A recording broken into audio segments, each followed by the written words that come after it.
کہا کہ جنرل عمر سے بات کراؤ. تو اے ڈی سی نے جنرل عمر سے بات کرائی. انہوں نے کہا عمر یہ جو تم نے پولیٹیکل پارٹیز میں پیسے بانٹے تھے وہ پیسوں کا کیا ہوا؟ یہ تو وہ جیت رہے ہیں جنہوں نے پیسے نہیں لیے, اور جنہوں نے پیسے لیے تھے وہ کدھر گئے؟ ان کو تو سیٹیں نہیں مل رہی. تو اس کے پاس کوئی جواب نہیں تھا. تو اس نے کہا پھر اچھا اب 2-3 دن کے بعد جو صوبائی اسمبلیوں کا الیکشن ہے تو اس میں ٹیبل کو ٹرن کرو. ٹھیک ہے جی. تو باجوہ صاحب کو چاہیے کہ وہ بریگیڈیئر اے آر صدیقی سابق D G I S P R ہیں, ان کی گواہی ہے, وہ کتاب پڑھ لیں تو ان کو پتہ چلے گا کہ 1970 کا جو الیکشن تھا اس الیکشن کو انفلوئنس کرنے کے لیے آپ نے جنرل عمر صاحب کی سربراہی میں ایک سیل بنایا, اس نے پیسے بانٹے اور دھاندلی کی کوشش کی. دھاندلی کی کوشش کامیاب نہیں ہوئی. آپ کو پتہ ہے یہ جنرل عمر صاحب کون ہے؟ یہ جنرل غلام عمر صاحب جو ہیں یہ ہمارے عظیم انقلابی رہنما اسد عمر صاحب کے والد گرامی ہیں. دونوں رہنماؤں کا نام آپ لے لیں جنرل صاحب. تو اس میں میں نے بس یہی عرض کرنا ہے کہ ہمیں, میرا مقصد جو ہے وہ اسد عمر صاحب کو ڈیگریڈ نہیں کرنا, کیونکہ اپنے والد صاحب کے گناہوں کا ذمہ دار وہ نہیں ہے. کیونکہ محمد زبیر صاحب جو ہے وہ پی ایم ایل این میں ہیں اور اسد عمر صاحب جو ہے وہ پی ٹی آئی میں ہیں. تو زبیر صاحب کا نام میں نے لے لیا جی, وہ مسلم لیگ نون میں ہیں. تو اب صورتحال یہ ہے کہ وہ سیاسی شکست آپ کہہ سکتے ہیں, لیکن وہ جنرل ایوب خان کی پالیسیوں کا تسلسل تھا. اور یہاں پہ اگر فاطمہ حسن صاحبہ بیٹھی ہوں تو ان کے انکل تھے جسٹس ابراہیم صاحب, ایوب خان کے وزیر قانون تھے. تو فاطمہ حسن صاحبہ نے, ڈاکٹر فاطمہ حسن صاحبہ نے جسٹس محمد ابراہیم صاحب کی ڈائریز کو پبلش کیا ہے, اور ان ڈائریز میں جسٹس ابراہیم صاحب کا وہ ریزگنیشن, وہ استعفیٰ بھی موجود ہے کہ جب ایوب خان نے 1962 میں اس ملک پر صدارتی نظام مسلط کرنے کی کوشش کی تو جسٹس ابراہیم جو وزیر قانون تھے انہوں نے صدر ایوب کو اپنا استعفیٰ لکھ کے دیا, اور اس میں لکھا کہ یہ آپ کا صدارتی نظام اس ملک کو توڑ دے گا, اس لیے میں اس ملک کو توڑنے کے گناہ میں شریک نہیں ہوں گا, لہذا میرا استعفیٰ قبول کیجئے. اور جسٹس ابراہیم بنگالی تھے, تو بنگالیوں نے پاکستان نہیں توڑا, یہ ہمارے جرنیلوں نے پاکستان توڑا.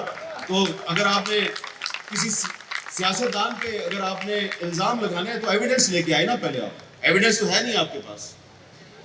لیکن میر صاحب کچھ کوتاہیاں تو سیاستدانوں سے بھی اس ملک کی تاریخ میں ہوئی ہوں گی, کیونکہ آج نوبت یہاں پر پہنچ گئی ہے کہ نوجوان نظام کے اوپر سوال اٹھا رہے ہیں. بہت سے جو نوجوان ہیں وہ ڈیبیٹ کرتے ہیں کہ کیا جمہوریت پاکستان جیسے ملک کے لیے ہے بھی یا نہیں, اور اس کو مزید اس آگ میں تیل کا کام کرتی ہے معروف ترین لیڈران کی گفتگو, جن میں چند دن پہلے یہ کہا گیا, سوال اٹھایا گیا ملک کے معروف لیڈر کی طرف سے کہ کیا یہ صدارتی نظام کیا بہت ہی بہتر نظام نہیں ہے, اور مثال پھر اس میں دی جاتی ہے چین کی, ترکی کی اور اس قسم کے ممالک کی جہاں پر صدارتی نظام ہے.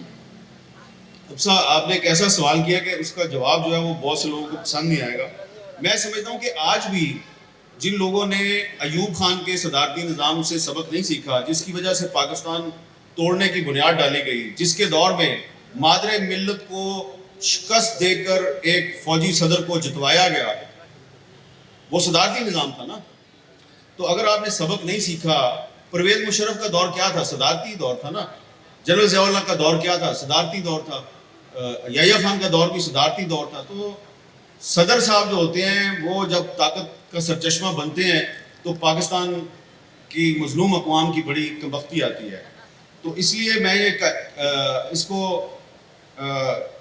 سادہ زبان میں یہ کہوں گا کہ صدارتی نظام کی بات وہ لوگ کرتے ہیں جو پاکستان میں صرف ایک صوبے کی حکومت چاہتے ہیں, جو یہ چاہتے ہیں کہ پاکستان میں سندھیوں کی, بلوچوں کی, پختونوں کی اور جو دیگر مظلوم اقوام ہیں ان کی نمائندگی نہ ہو, کیونکہ جو سب سے بڑا صوبہ ہے پھر اسی کی حکومت ہوگی نا. سب سے بڑے صوبے سے سب سے زیادہ ووٹ آئیں گے اور اسی صوبے کا نمائندہ جو ہے وہ صدر بنے گا. تو پاکستان جو ہے اس کو صدارتی نظام نہیں بچا سکتا.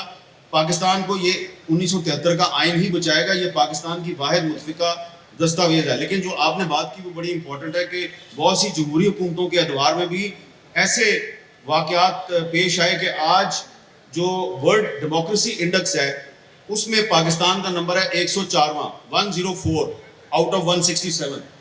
اور ہائیبرڈ ڈیموکریسی ہے. آپ نے بھی ہائیبرڈ ڈیموکریسی کا لفظ استعمال کیا. ہائیبرڈ ڈیموکریسی کا مطلب ہے کہ جیلی جمہوریت. اور انہی ہماری جمہوری حکومتوں, سیاسی حکومتوں کے دور میں جو نظام انصاف ہے, تو رول آف لا میں بھی پاکستان کا نمبر 130واں ہے. ہم بہت نیچے ہیں, جبکہ انڈیا جو ہے وہ بہت اوپر ہے. آزادی صحافت میں پاکستان کا نمبر جو ہے وہ 157 ہے, 157 نمبر ہے ہمارا. ہم ہر معاملے میں نیچے ہیں, اور یہ جمہوریت وار میں. اگر میں ایک مثال دینا چاہتا ہوں, کسی کو میں اوفینڈ نہیں کرنا چاہتا. یہ یہاں پہ یہ سامنے یہ ایک نوجوان بچی بیٹھی ہوئی ہے, اس کا نام ہے سمی دین بلوچ.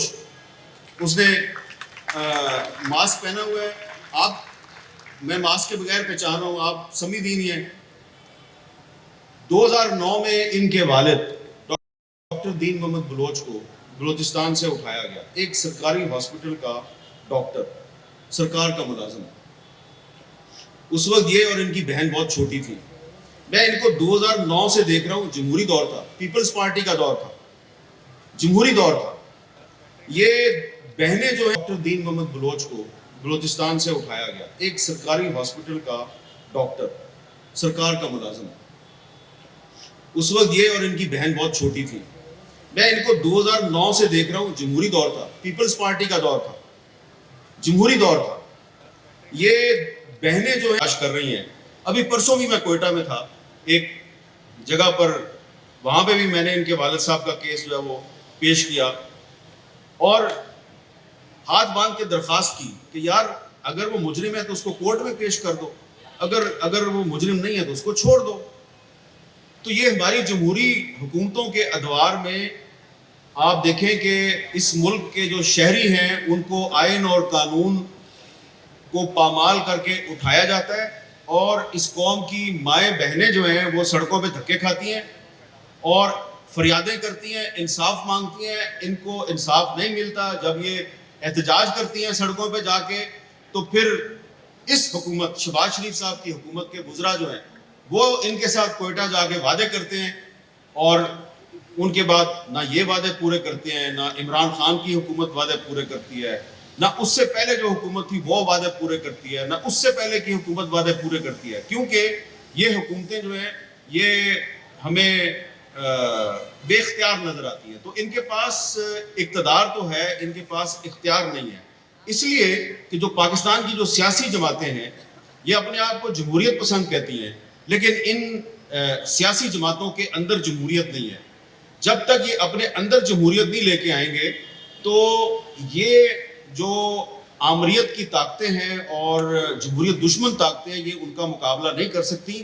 اور جب ان کے پاس طاقت نہیں ہوگی تو اس قوم کی مائیں بہنیں بیٹیاں یہ سب جو ہیں وہ سڑکوں پہ دھکے کھاتی رہیں گی اور انصاف کے لیے فریادیں کرتی رہیں گی. اور جو بات میں نے پرسوں کوئٹہ میں کہی تھی وہ میں آج دوبارہ کہتا ہوں کہ ٹھیک ہے, ہم لوگ ڈکٹیٹرشپ پہ ہمیشہ تنقید کرتے ہیں, اور آئندہ بھی اگر ڈکٹیٹرشپ آئی تو ہم اس کے خلاف لڑیں گے.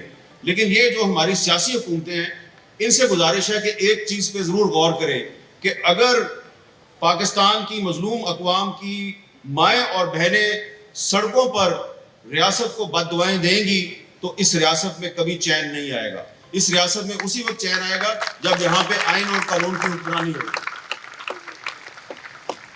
میر صاحب, میں آپ کو دوبارہ سیاستدانوں کی طرف لے کے آنا چاہوں گی, کیونکہ میں نہیں چاہتی کہ اگلے 2 سال دوبارہ آپ شرکت نہ کر سکیں اس کانفرنس میں. ایک جنرل صاحب جو کہ, لیکن دوبارہ اسی طرف لے کے آ رہے ہوں کیونکہ, لیکن تو آپ تنقید سیاستدانوں پہ کر دیجیے گا. ایک جنرل صاحب جو بہت اوپینینیٹڈ ہیں, ان کو اپنے خیالات کا اظہار کرنے کا بہت شوق ہے. کچھ عرصہ پہلے ان کو یہ کہتے ہوئے سنا, ہم پہ سوال اٹھاتے ہوئے, کہ آپ لوگ سیاستدانوں سے پوچھتے کیوں نہیں, وہ کیوں بار بار ہمیں استعمال کرتے ہیں, آپ لوگ صرف ہم پہ الزام لگاتے ہیں. تو کیا یہ بات درست ہے کہ سیاستدان بھی استعمال کرتے ہیں فوجی اسٹیبلشمنٹ کا؟ یہ ان جنرل صاحب کا آپ ذکر کر رہی ہیں جو ریٹائرمنٹ سے کچھ دن پہلے نیشنل ڈیفینس یونیورسٹی اسلام آباد میں آپ کو اور مجھے سامنے بٹھا کے لمبی لمبی تقریریں کر رہے تھے. دیکھیں, بات یہ ہے کہ انہوں نے وہاں پہ بار بار یہ کہا کہ ہم نے پچھلے سال فروری میں فیصلہ کیا کہ ہم اے پولیٹیکل ہو گئے, یعنی کہ ہم سیاست میں مداخلت نہیں کریں گے. اور یہ بات انہوں نے کہاں پہ کی؟ نیشنل ڈیفینس یونیورسٹی میں، اور وہاں پہ بہت پاکستان کی نامور شخصیات موجود تھی. لیکن پھر چودھری مونس لائی صاحب نے کیا کہا؟ مونس لائی صاحب نے کہا کہ ہم نے تو عمران خان کا ساتھ اس لیے دیا کہ ہمیں جنرل باجوہ نے کہا. ٹھیک ہے، تو وہ بات اس دن جو وہ کر رہے تھے آپ کے اور میرے سامنے کہ سیاستدان ہمیں سیاست میں گھسیٹتے ہیں، ہو سکتا ہے گھسیٹتے ہو، لیکن پرویز لائی صاحب تو ان کے پاس نہیں گئے، وہ پرویز لائی صاحب کے پاس آئے اور کہا کہ آپ عمران خان کا ساتھ دیں. یہاں یہ میں بات کلیئر کرنا چاہتا ہوں کہ ادارہ تو غیر سیاسی ہو چکا تھا، ادارے کا سربراہ غیر سیاسی نہیں ہو رہا تھا. تو اس لیے ادارے کے سربراہ نے اپنے ادارے کی پالیسی کی خلاف ورزی کی اور ان کو اس پہ وضاحت کرنی چاہیے.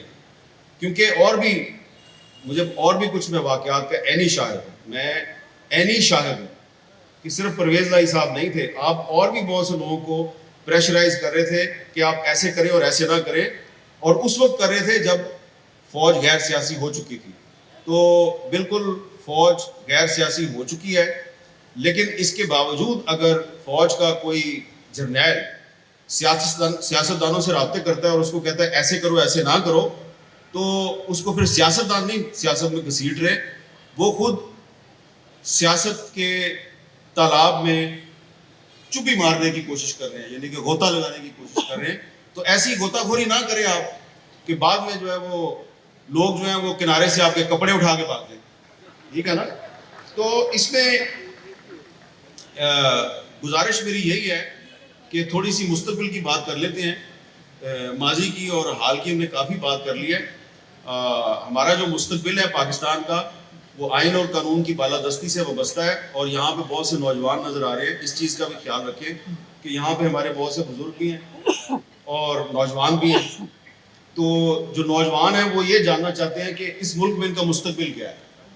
تو 28 سال بعد پاکستان 100 سال کا ہو جائے گا. اس وقت پاکستان جو ہے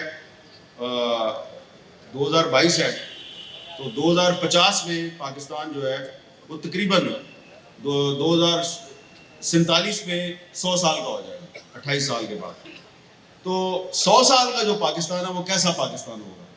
تو 100 سال کا پاکستان جو ہے اس میں آپ کو اندازہ ہونا چاہیے کہ آبادی جو ہے وہ آپ کی 40 کروڑ ہو جائے گی. آج 20 کروڑ ہے، یہ ڈبل ہو جائے گی.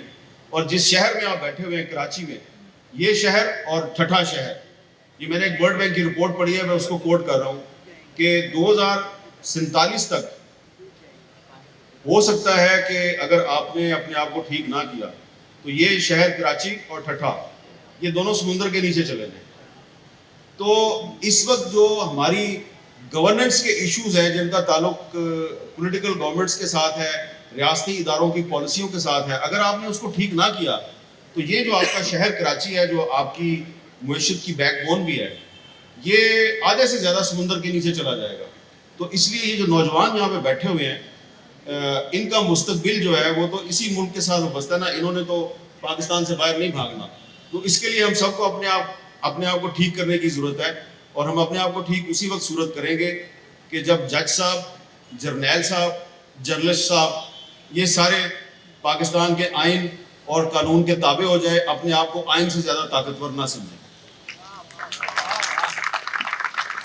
میر صاحب، ان نوجوانوں کو یہ بھی بتائیے کہ اکثر ہم سے سوال کیا جاتا ہے کہ آپ لوگ کہتے ہیں میڈیا پہ پابندیاں ہیں، اور آپ لوگ وہی ایک تقریر ہے جو آپ لوگ ریپیٹ کرتے رہتے ہیں، حالانکہ ہر بات کہی جا رہی ہوتی ہے. اب اگر ہم حقیقتاً دیکھیں تو یوٹیوب پہ اس دور میں یہ جو بھی ایک تقرری ہونی تھی اس کے بارے میں کیا کچھ نہیں کہا گیا، اور اس کا کچھ نہ کچھ ہمیں اثر ٹی وی کے الیکٹرانک میڈیا کے پروگرامز کے اوپر بھی ہمیں نظر آیا. تو کیا واقعی آج بھی قدغنیں ہیں؟ اگر ہیں تو کس قسم کی ہیں؟ دیکھیں نا قدغنیں، دیکھیں میں نے آپ کو شروع سے کہہ رہا ہوں کہ پاکستان کی میڈیا پہ ایک غیر اعلانیہ سینسرشپ چل رہی ہے. ہاں، اب آپ کہیں گے جی کہ بہت سے یوٹیوبر تو بڑا سچ بولتے ہیں. بولتے ہوں گے، سچ ضرور بولتے ہوں گے، لیکن مجھے بتائیے نا کہ کسی یوٹیوبر نے آپ کو وہ بات کیوں نہیں بتائی جو آخر میں آپ کو چودھری مونس لائی نے بتائی. اور جب مجھے وہ میرا بھائی ہے شاہزیب خانزادہ یا عبداللہ سلطان اور میرے بہت سے ساتھی جو ہے وہ کھینچ کے بلاتے تھے کہ بھائی یہ بتاؤ وہ بتاؤ. میں کہتا تھا بھائی مجھے نہ بلاؤ, میں نے اگر بتا دیا تو میرے ساتھ ساتھ آپ پر بھی پابندی لگ جائے گی. تو ایک دن میں نے تھوڑی سی بات بتائی, میں نے بتایا کہ یہ جو کہا جا رہا ہے کہ جناب اسٹیبلشمنٹ کی مدد سے تحریک عدم اعتماد لائی گئی ہے, تو اگر یہ بات درست ہے, یہ آن دی ریکارڈ ہے, یہ میں نے شاہ زیب کے پروگرام میں بھی کہی اور عبداللہ سلطان کا جو مارننگ شو ہے جیو پاکستان اس میں بھی کہی. تو میں نے کہا کہ اگر ایسی بات ہے تو جو بلوچستان عوامی پارٹی ہے بی اے پی, اس کے لیڈروں کو بلا کے یہ کیوں کہا گیا کہ آپ نے عمران خان کا ساتھ نہیں چھوڑنا.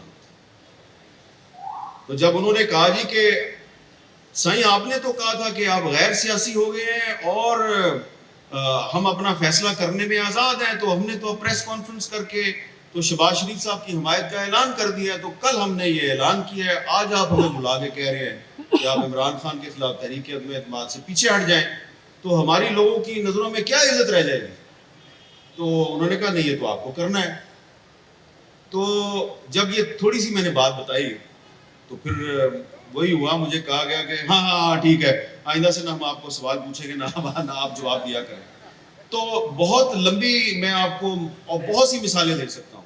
بالکل بھی پاکستان کا جو الیکٹرانک میڈیا ہے اور اخبارات ہیں, آپ وہاں پہ پورا سچ نہیں بول سکتے. اور یہ میں آپ کو اب بات بتا کے کوئی بہادری کا مظاہرہ نہیں کر رہا, یہ میں اپنی شرمندگی جو ہے وہ آپ کے سامنے لا رہا ہوں. ہم شرمندہ ہیں کہ جب ہم سچ نہیں بولتے تو بھی برے, اور اگر سچ بول دیں تو بھی برے. اگر سچ بول دیں تو غدار, سچ نہ بولیں تو محب وطن. تو اس لیے مجبور ہو کے اب میں نے اپنے آپ کو غداروں کی فہرست میں شامل کر لیا کہ بھائی میں غدار ہی ٹھیک ہوں, کم از کم غدار تھوڑا سا سچ تو بول سکتا ہے.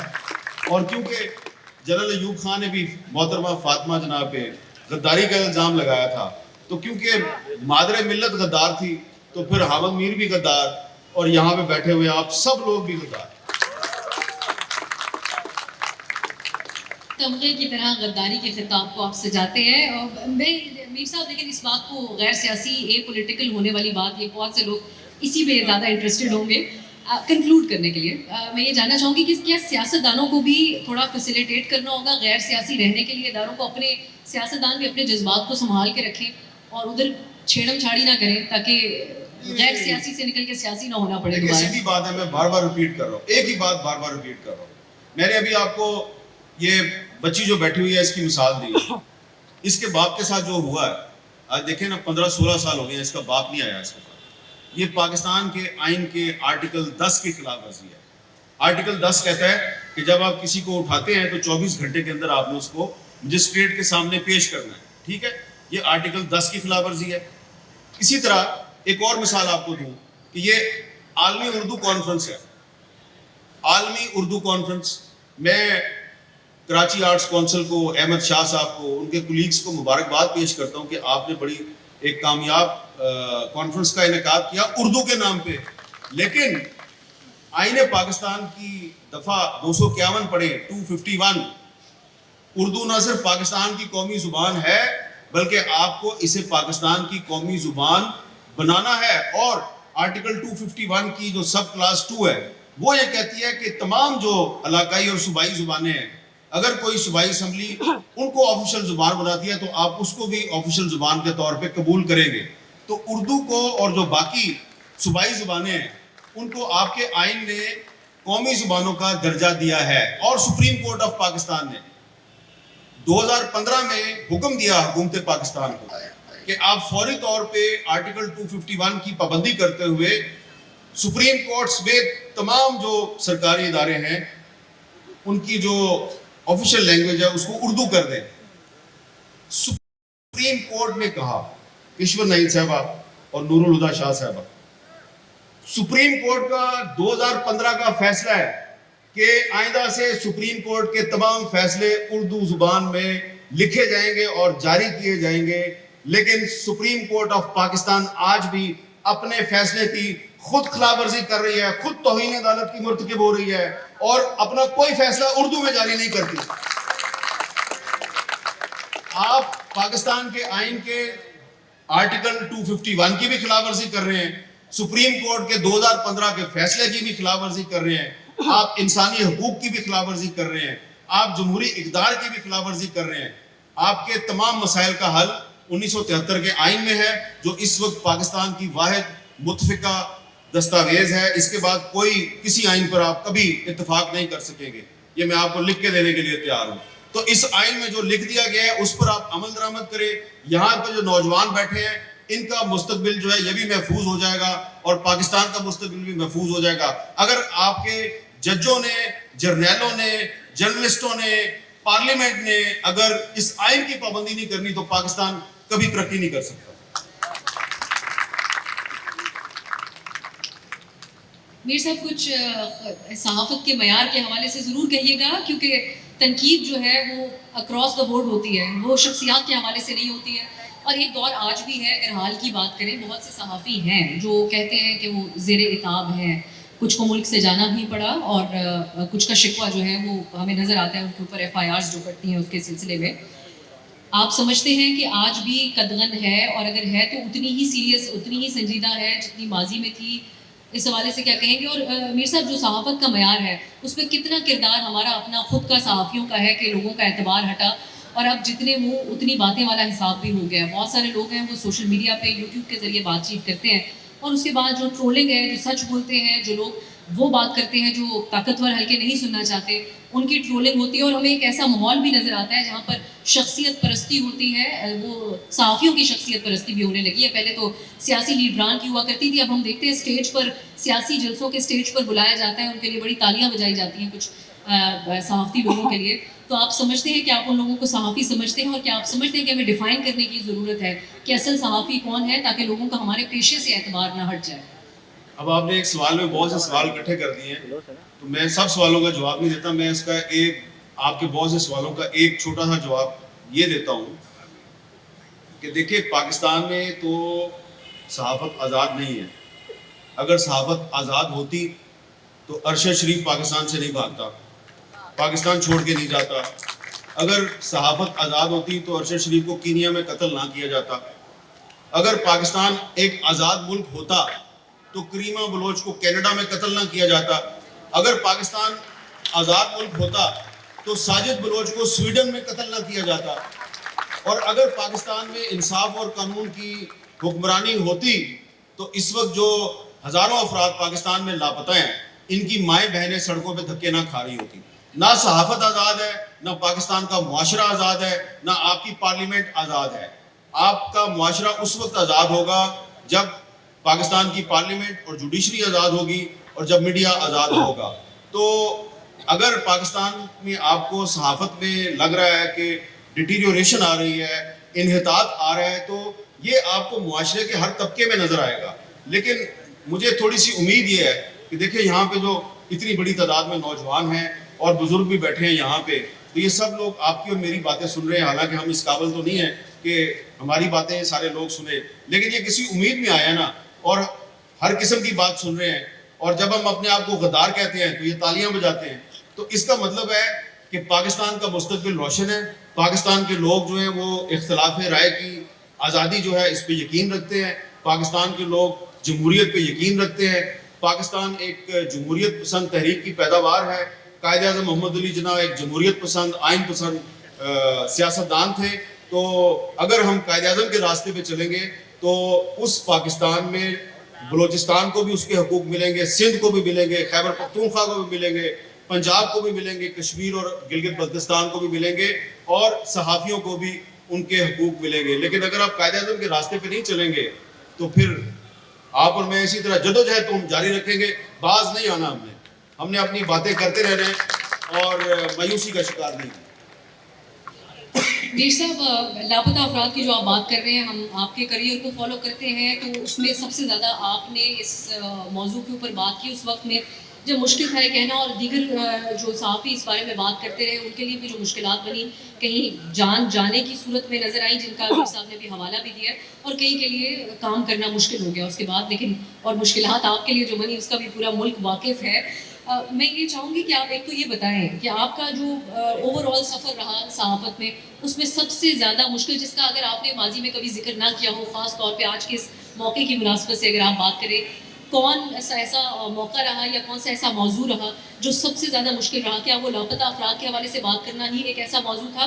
اور دوسری بات اسی میں اگر اپنے جواب میں آپ کہیے کہ جو اب سول سوسائٹی ہے اور جو صحافی ہیں، یہ ان کو معلوم ہے کہ ان کی جان بھی خطرے میں ہو جاتی ہے، لیکن کس طریقے سے وہ اپنا رول پلے کر سکتے ہیں اور اپنی جان کی حفاظت کو یقینی بناتے ہوئے؟ کیا کوئی شعر و شاعری میں بات کی جائے، کارٹون بنا کے بات کی جائے، یا سیدھے سیدھے اپنے الفاظ رکھ دیے جائیں؟ آپ کے سوال کا جو آخری حصہ میں اس کا جواب پہلے دوں گا. دیکھیں، پہلی بات تو یہ ہے کہ جب آج سے کچھ سال پہلے مجھے لوگ کہتے تھے جو نوجوان کہ جی ہم صحافی بننا چاہتے ہیں، تو میں کہتا تھا بالکل بنے.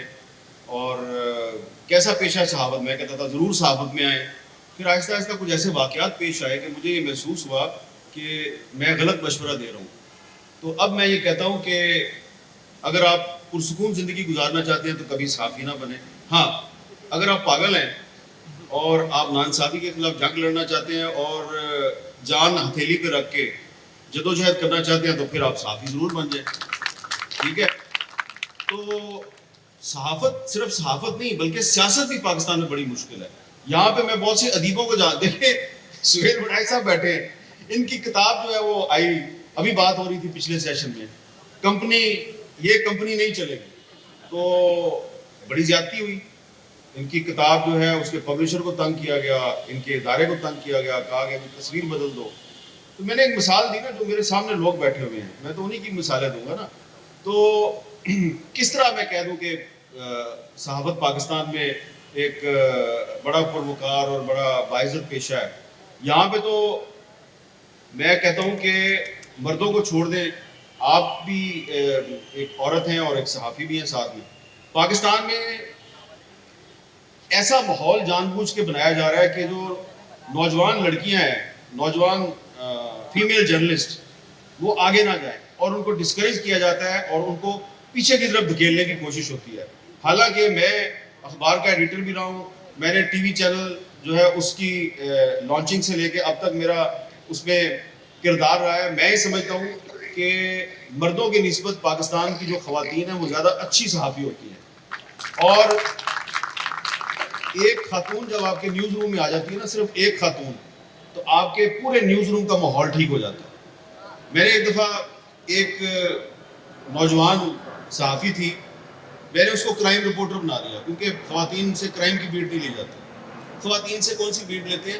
ان کو کون سی بیٹ لیتے ہیں؟ ہیلتھ کی دے دی، ایجوکیشن کی دے دی. اور اگر افسا کومل جو ہے وہ اینکر بن جائے تو کہتے ہیں دیکھیں نا، یہ تو نیوز ریڈر تھی، اس کو کیوں اینکر بنا دیا؟ تو بہت سے نیوز اینکر جو ہیں وہ پروگرام اینکر بنے، ان پر تھوڑی سوال اٹھاتے، لیکن ایک خاتون بن جائے تو اس پہ سوال اٹھا جاتے ہیں. میں نے ایک نوجوان لڑکی کو کرائم رپورٹر بنا دیا. وہ جب کرائم رپورٹر بنی تو اس نے اسلام آباد شہر کی پولیس کو آگے لگا لیا، اور کچھ دن کے بعد شہر کے بڑے نامی گرامی کرائم رپورٹر جن کا تعلق مختلف اخبارات سے تھا، وہ اکٹھے ہو کے میرے پاس آ گئے. اور ساتھ میں صحافیوں کے ایک لیڈر بھی میرے ساتھ ان کے ساتھ آ گئے، وہ بھی کرائم رپورٹر تھے. انہوں نے کہا جی آپ کی مہربانی، یہ اس بچی کا نام لیا، اس کو کرائم کی بیٹ سے ہٹائیں، اس کو کوئی ہیلتھ کی ایجوکیشن کی بیٹ دے دیں. میں نے کہا کیا کیا اس نے؟ کہتے ہیں جی روز مسنگ ڈالتی ہے، روز ایسی خبر دیتی ہے کرائم کی جو ہم نے نہیں دی ہوتی، تو ہماری بڑی کھچائی ہوتی ہے. میں نے کہا تم کیوں نہیں دیتے؟ اس نے کہا جی اگر ہم دیں گے تو گھر کا خرچہ کیسے چلے گا. تو ایک خاتون کرائم رپورٹر جو ہے، اس نے میرے سامنے پاکستان کے وفاقی دارالحکومت کے جو بہت بڑے بڑے صحافی تھے ان کی حقیقت کھول دی. تو میں یہ سمجھتا ہوں کہ اگر آپ نے اپنی صحافت کو اور سیاست کو آگے لے کے جانا ہے تو اس میں جو خواتین ہیں ان کو انکریج کرنا ہوگا. اور انکریج یہ نہیں کرنا کہ آپ ان کو انڈیو فیورز دیں، بالکل انڈیو فیورز نہ دیں، ان کو ان کا جائز رائٹ دے دیں. اگر وہ باصلاحیت لڑکی ہے تو اس کو وہی ٹریٹمنٹ دیں جو کہ آپ کسی باصلاحیت لڑکے کو دیتے ہیں. لڑکیاں آگے جائیں گی، خواتین آگے جائیں گی تو آپ کی سیاست بھی آگے جائے گی، آپ کی صحافت بھی آگے جائے گی. اس میں میر صاحب آپ نے ترجمانی کی ہے تمام خواتین صحافیوں کی، اور میں خود اس چیز سے گزرتی ہوں، اور آسماء شرازی صاحبہ سے زیادہ کس نے برداشت کیا یہ رویہ، اور ہمیں ہمارے لیے مشعل راہ بنی اور ہمیں حوصلہ دیا کہ کام کو جاری رکھا جائے. بہت سے حوالوں سے ہمارے اوپر تنقید ہوتی ہے، اور جب تک میں خبریں پڑھا کرتی تھی، میں ضرور یہاں پہ جو حاضرین ہیں ان سے شیئر کرنا چاہوں گی، بہت سے لوگ جو اس وقت، کیونکہ ان باکس جو ہوتا ہے سوشل میڈیا کا، اس پہ پرانے میسیجز بھی رہ جاتے ہیں، اور بہت سے لوگ بھول جاتے ہیں کہ ہم پرانے میسیج بھی پڑھتے ہیں. تو جو بڑے فین ہوا کرتے تھے کہ آپ کا انداز بیان بڑا اچھا ہے، آپ جیو پہ خبریں بڑی اچھی پڑھتی ہیں، وہ گالیاں دیتے ہیں، اور گالیاں ایسی کہ جن کا میں بس اس کی تفصیل میں بھی نہیں جانا چاہتی. اور ہم جیسے بہت سے لوگوں کے لیے مشکل ہوتا ہے، کیونکہ بچپن سے جو ہماری پرورش ہوئی اس میں عام طور پہ گالیاں چلتے ہوئے دیکھی نہیں ہم نے اپنے آس پاس. تو واقعی ایک بہت مشکل دور تھا، ہے ابھی بھی ہے، اور میں سمجھتی ہوں ہمیں اپنے سماجی رویوں کے اوپر بہت غور کرنے کی ضرورت ہے. عام طور پہ بہت سارے فالوورز والے لوگ بھی وہ کامنٹس پڑھ رہے ہوتے ہیں جو آپ ان کو بھیجتے ہیں. امیر صاحب، مرد حضرات اپنے جذبات کے بارے میں بات نہیں کرتے. ہماری سوسائٹی میں یہ بھی بہت کہا جاتا ہے کہ لڑکے روتے نہیں ہیں، لیکن آپ نے جو دور دیکھے، اور آپ کی ماشاء اللہ فیملی بھی ہے، بچے بھی ہیں، آپ جو خاص کر جب بچے بڑے ہوئے، میں ضرور چاہوں گی اگر ایموشنل سائڈ بھی ہے اس کی آپ اس کو ضرور بیان کیجیے گا، کیونکہ اب یہ ٹیبوز بن چکے ہیں، پرانی ہو گئی یہ باتیں. کیا ایسا آپ کو محسوس ہوا کہ بچوں کے لیے ہراسمنٹ کا ایک سامان بن رہا ہے؟ آپ تو برداشت کرتے ہی آئے، اور فیملی کے لیے؟ میر صاحب، اس کا عنوان ہے پاکستان آج اور کل، تو میرے خیال میں مایوسی بہت زیادہ ویسی ہی ہے، تو وے فارورڈ بتائیں اور اس کے حوالے سے بات کریں. میں سمجھتا ہوں بہت ضروری ہے، اس لیے کہ یہ جو ہزاروں کا مجمع یا پورے پاکستان میں ہم کرنے جا رہے ہیں، تو ہمیں جیسی بھی خراب حالات ہیں ان کو بتانا تو ہے کہ کل روشن ہوگی اور کیسے ہوگی. شکریہ. جی ہاں، تو اب آپ کو میں اس میں کچھ ایڈ کرنا چاہوں گی. سمجھ آ گئی شاہ صاحب کیوں آئے ہیں. میں شاہ صاحب کے سوال میں ایڈ کر دیتی ہوں. مستقبل کی بات کیجیے گا، آپ کی کیا ایکسپیکٹیشنز ہیں؟ میر صاحب، ہم ترقی یافتہ ممالک کو دیکھتے ہیں، وہاں پر اتنی فینسی باتیں ہوتی ہے. جب ہم ٹی وی ٹاک شوز دیکھتے ہیں انٹرنیشنل، جانور کیسا محسوس کرتے ہیں اس کے بارے میں قانون سازی کی جائے. یہ خواتین جن کو ہمارے ہاں جانوروں کی طرح سلوک کیا جاتا ہے، ان کے احساسات کیا ہے؟ اور اس کے علاوہ باقی دیگر آپ سب جانتے ہیں کہ بات کہاں تک پہنچ گئی ہے. کبھی آپ سمجھتے ہیں کہ ہمارے یہاں بھی باتیں یہاں تک جائیں گی تقرریوں سے، اور نیا سب سے طاقتور میں کون ایک ہوگا؟ بات بار بار کہہ رہا ہوں، بار بار ریپیٹ کر رہا ہوں، اسی میں پاکستان کا جو مستقبل ہے اس کا راز جو ہے اسی میں مضمر ہے کہ اگر آپ آئین اور قانون کی پابندی کریں گے. یہ ایک بڑی زبردست ڈاکومنٹ ہے آپ کا جو 1973 کا آئین ہے، اس میں اس کو بہتر بنائیں، لیکن اس سے جان چھڑانے کی کوشش نہ کریں. جو لوگ اس آئین کو اپنے راستے کی رکاوٹ سمجھتے ہیں، ان کو چاہیے کہ وہ اس آئین کو پڑھیں. اس آئین میں ہمارے تمام مسائل کا حل ہے، اور یہ بڑی اچھی بات ہے کہ اب بہت سے فوجی جو ہیں وہ بھی یہ کہتے ہیں کہ ہم آئین کے آرٹیکل 243 اور 244 میں جو لکھا ہوا ہے ہم اسی کی حدود میں رہنا چاہتے ہیں، اور 244 یہ کہتا ہے کہ آپ کو سیاست میں مداخلت نہیں کرنی چاہیے. تو اسی طرح جو سیاستدان ہیں ان کو بھی پاکستان کے آئین کے اندر رہ کے، اور صحافیوں کو بھی پاکستان کے آئین کے آرٹیکل 19 کے اندر رہ کے صحافت کرنی چاہیے. اسی میں ہم سب کا بھلا ہے، اور آئین جو ہے اسی میں آپ کے تمام مسائل کا حل ہے. اور آپ سے یہ بھی گزارش ہے کہ تھوڑا احمد شاہ کے مسائل کا بھی خیال کریں. یہ نہ ہو کہ پھر اگلے 2 سال آپ اور میں یہاں پر نہ آئیں. اب سوال لے لیں لوگوں سے. لوگوں کی مائک دیں، مائک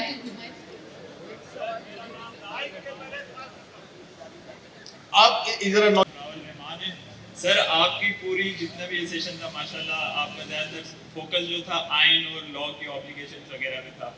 میرا سوال یہ کہ آپ کیا سمجھتے ہیں اپنے پورے تجربے میں کہ اس وقت یہ جتنی بھی عوام بیٹھی ہوئی ہے ان میں سے آئین کے بارے میں کتنی اویئرنیس ہے؟ دیکھیں میرے پیارے بھائی، کنٹینیو سر، اس میں ایک سیکنڈ. سپریم کورٹ کی جو لیگل ایجوکیشن کے حوالے سے ججمنٹ تھی جس میں انہوں نے بارڈ لگایا کہ جی 100 سے زیادہ ایڈمیشن نہیں ہو سکتے، تو اس میں خود ہی وہ ججمنٹ میں کہتے ہیں کہ رائٹ ٹو جسٹس کا مطلب صرف یہ نہیں ہے کہ آپ کو انصاف ملے، آپ انصاف کے بارے میں تعلیم بھی حاصل کریں. تو 100 کا بارڈ لگانے کے بعد باقی اسٹوڈنٹس کا دیکھیں آپ نے جو سوال جو ہے نا آپ نے کہا ہے کہ ان لوگوں کو آئین کا کتنا پتہ ہے. ٹھیک ہے، یہاں پہ بہت سے جرنلسٹ بیٹھے ہوئے ہیں، ان کی تمام زندگی آئین اور قانون کی بالادستی کے لیے جدوجہد میں گزر گئی ہے. میں نے کراچی پریس کلب کا سب سے پہلے ذکر کیا، اس کا پریزیڈنٹ ادھر بیٹھا ہوا ہے. ٹھیک ہے، اور کراچی پریس کلب کی ایک پوری تاریخ ہے. یہاں پہ بہت سی پولیٹیکل پارٹیز کے ورکر بیٹھے ہوئے ہیں. ایک میری بات یاد رکھنا, پاکستان کے عوام کو کبھی بیوقوف مت سمجھنا. پاکستان کے عوام جو ہے نا وہ آکسفورڈ اور ہارورڈ یونیورسٹی کے ایجوکیٹڈ سیاستدانوں سے زیادہ سمجھدار ہے. اور جو علم ہوتا ہے نا, علم اور بصیرت, یہ غیر ملکی یونیورسٹیوں کی ڈگریوں سے نہیں آتی. ایک عام آدمی جو ان پڑھ ہے, جو اپنا نام نہیں لکھ سکتا, اس سے بھی کبھی آپ بات کریں نا دور دراز علاقوں میں جا کے, تو وہ بھی آپ کے ساتھ بڑی بڑی عقل کی اور فہم کی باتیں کرتا ہے. ایک سپیرا جو بین بجاتا ہے, ایک ڈھول والا جو ڈھول بجاتا ہے, کسی مزار پہ ناچ رہا ہوتا ہے, اس سے بھی جب آپ بات کریں گے وہ بھی آپ کو بڑی عقل کی باتیں بتائے گا. تو ان کو اچھی طرح پتہ ہے کہ میں اس وقت یہاں پہ بیٹھا ہوں, میں کچھ باتیں کھل کے کر رہا ہوں, کچھ کھل کے نہیں کر رہا. تو جو میں کھل کے کر رہا ہوں وہ تو ان کو سمجھ آ ہی نہیں ہے, جو میں کھل کے نہیں نہ کر رہا وہ بھی ان کو سمجھ آ رہی ہے کہ کھل کے نہیں کر رہا. ان کو یہ بھی پتہ ہے کھل کے کیوں نہیں کر رہا, یہ بھی پتہ ہے. ان کو بیوقوف مت سمجھو, بس ان کو ان کے حقوق دے دو, یہ پاکستان کو آگے لے جائے گا. میرا سوال غور سے سننا. میرا نام مہیش کمار ہے, آپ کا نام حامد میر ہے. میں پاکستان کا اتنا ہی وفادار ہوں جتنا آپ ہیں. آپ نے قائد اعظم کی بات کی, اصولوں کی بات کی.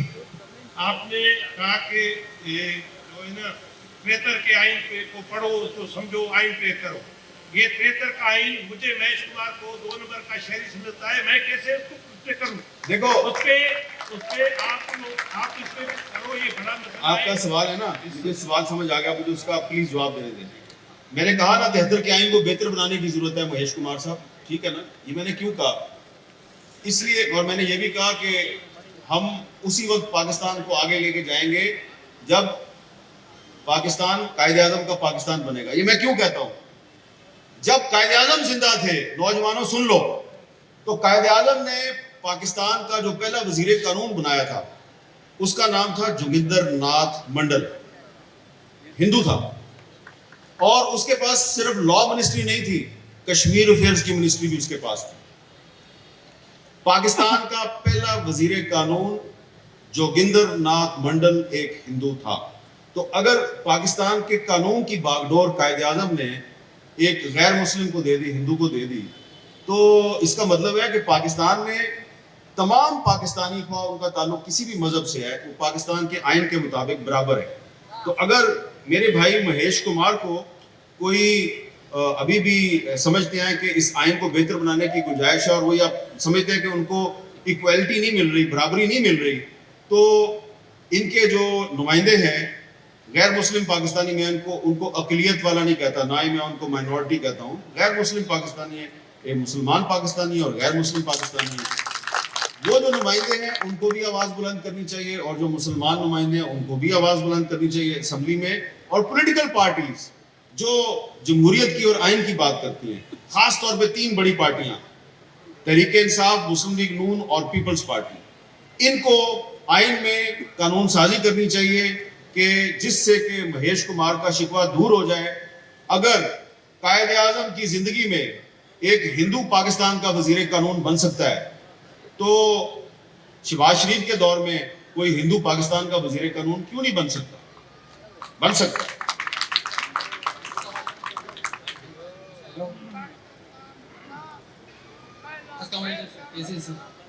سر میرا سوال یہ ہے کہ آپ نے سیشن میں بنگال کی بات کی کہ بنگال جو ہے جو ٹوٹ گیا ہے وہ ریلوے کی وجہ سے کیا ہے. ہماری سلیبس دیکھا جائے 9th 10th انٹر, حتیٰ ہم جب یونیورسٹی پہنچتے ہیں یونیورسٹی میں بھی ہمیں یہی کہا جاتا ہے کہ یہ جو بنگال ٹوٹ گیا ہے یہ بھٹو کی وجہ سے کیا ہے, بھٹو اپنا حکومت بچانا چاہتے ہیں.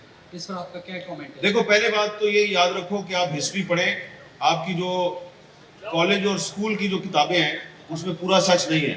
اب پہلے افسر کومل نے مجھے ایسٹ پاکستان کا سوال کیا, اب آپ کر رہے ہیں. دیکھو جو ہسٹری ہے نا, ہسٹری وہ یہ بتاتی ہے کہ پاکستان بنگالیوں نے بنایا, اور ان کے ساتھ ان کی آواز میں پہلی آواز سندھیوں نے ملائی. مسلم لیگ جو ہے, آل انڈیا مسلم لیگ 1905 میں کدھر بنی؟ ڈھاکہ. یا مسلم لیگ ڈھاکہ میں بنی. مسلم لیگ کی پہلی حکومت کہاں پہ آئی؟ بنگال میں 1937 میں. کون بنا؟